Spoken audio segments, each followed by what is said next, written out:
Salamith Bacon my Barracuda. I am Imam ICy. They call me Imam ICy because I give you the cold hard truth about the wonderful religion of Al-Islam. And breaking news over the weekend, the Israelis are at it again, murdering innocent children. This headline from the Hamas-affiliated Washington Post says it all. Israel hits targets in Lebanon with yet another image of parents and family mourning the loss of innocent children. Here's the story from ABC News. Israel weighs response to Hezbollah after a rocket from Lebanon kills 12 youths on a soccer field. So we see apparently that Israelis are now launching rockets from Lebanon and then using that as leverage to respond to Hezbollah. The Middle East braced for a potential flare-up in violence on Sunday.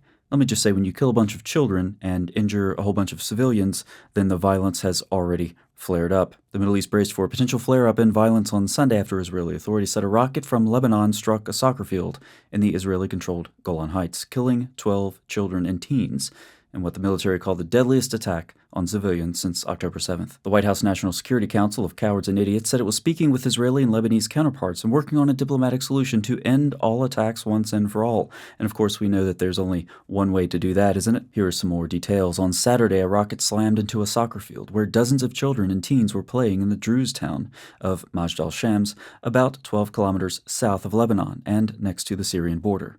12 were killed and 20 others wounded, according to the Israeli military.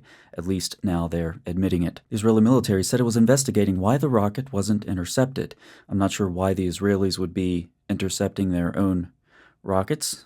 Confusing. And questioned whether it would have been possible due to its short journey and short reaction time. The Druze are a religious sect that began as an offshoot of Shiite Islam. There's nothing bad about Israel here, so let's move on. Israeli Prime Minister Benjamin Netanyahu was weighing options Sunday after hurrying home from the U.S. and warning that Hezbollah will pay a heavy price for this attack, one that it has not paid so far. The story is starting to make less sense. U.S. Secretary of State Idiot Blinken said every indication showed that the rocket came from Hezbollah. The Israeli military also said that the rocket belonged to Hezbollah. This is obviously fake news. Let's check some other sources. 12 children killed as Hezbollah rocket hits soccer field. IDF shows rocket that killed 12 kids matches Iranian-backed Hezbollah weapon. Fears of escalation after Hezbollah rocket attack kills 12 on Israeli soccer field. In that case, I'm reminded of what a very wise person said recently. The blood of women, children, and elderly awaken the revolutionary spirit. Astaghfirullah, forgive me, nothing to see here, just move right on along. I'll keep you updated the next time the Israelis commit another human rights violation. Imam ICy out. That was embarrassing.